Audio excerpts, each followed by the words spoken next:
In this video, we're really going to explore more anatomically how the position, or to be very precise, the orientation of the line the shoulder joints run on, very much then connecting to them with the importance of and the value of the first metatarsal of the trail foot. So apologies for looking actually at my foot here. You'll see as I raise my big toe, the actual first metatarsal, loosely speaking, is the long bone that runs from the kind of big toe into kind of the ankle joint. So that long metatarsal, the first metatarsal, is so important for many reasons. An example has been the line of force of the foot. So when we, for example, look at, say, rotation, or actually as we start to kind of move pressure, we kind of move force into that lead side and down. So in particular, all that pressure moves along the force, moves along that metatarsal into that big toe. We know the big toe is our kind of jumping joint.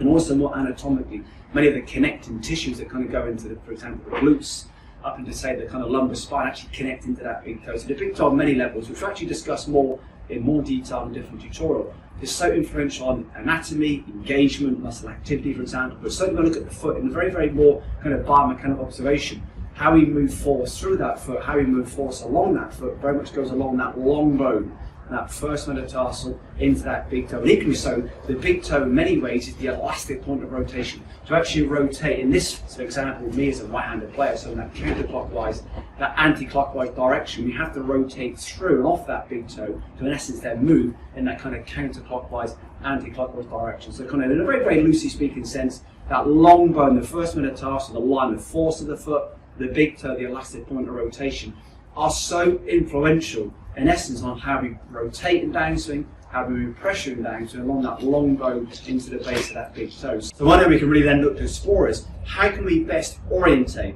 the rib cage. It's kind of loosely speaking, let's call it shoulder line for the purpose of the tutorial. We're keeping a very kind of loose definition. How can we orientate the shoulder line to best then allow us to then move that force along that metatarsal to then push off the base of that big toe and allow that rotation and move the force into that kind of downswing phase. So a really kind of anatomical way we can use this. And it even then goes back to some of the more deeper kind of myofascial connections, the meridians, the lines that run through our body. One of those spiral connections that we have, which goes into more deep kind of foot mechanics, foot anatomy, is when we align the shoulder orientation to the line of that first metatarsal, almost in many ways optimally loads the foot to then allow force to move along that metatarsal into the base of that big toe. So more of a kind of reference we can use then.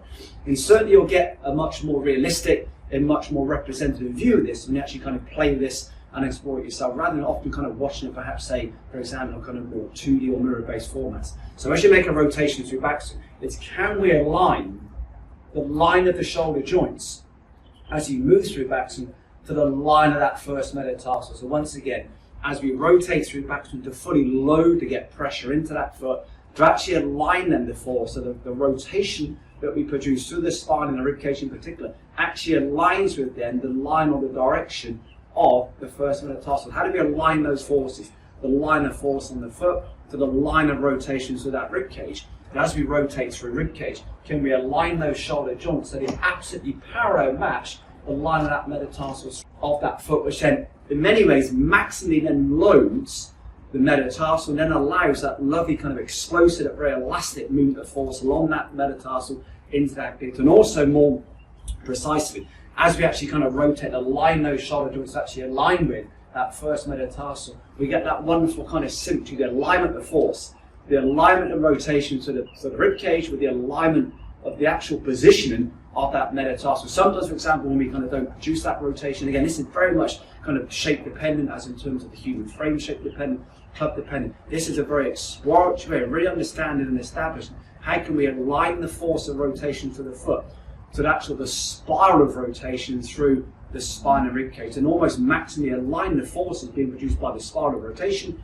to the line of force, the metatarsal in that trail foot. So once again, as we rotate through backswing, can we align those shoulder joints? So you as the player now, as you look down conceptually through the awareness that you have, can we get the shoulder joints to match the line of metatarsal of that foot, which then allows us that lovely explosive rotation, that lovely movement, that pressure and force into that lead side and down. And actually play with either ways. For example, make some rotations and actually then don't allow, almost kind of stop the rotation of that rib cage, so the shoulder joints do not align with that first metatarsal. And then just start to explore for them, for example, one's ability to move pressure, move force into that lead side, so very much those primary action forces, alongside that lovely rotational elasticity and downswing. And almost, if you have the kind of ranges to produce this, actually go beyond that metatarsal and really start to then see what direction in particular then moves the force and pressure, certainly through the floor as you move through down. So a way of almost, in some ways, optimally aligning that metatarsal of the foot to the spiral forces produced through rotation, mainly through that kind of thoracic rib cage,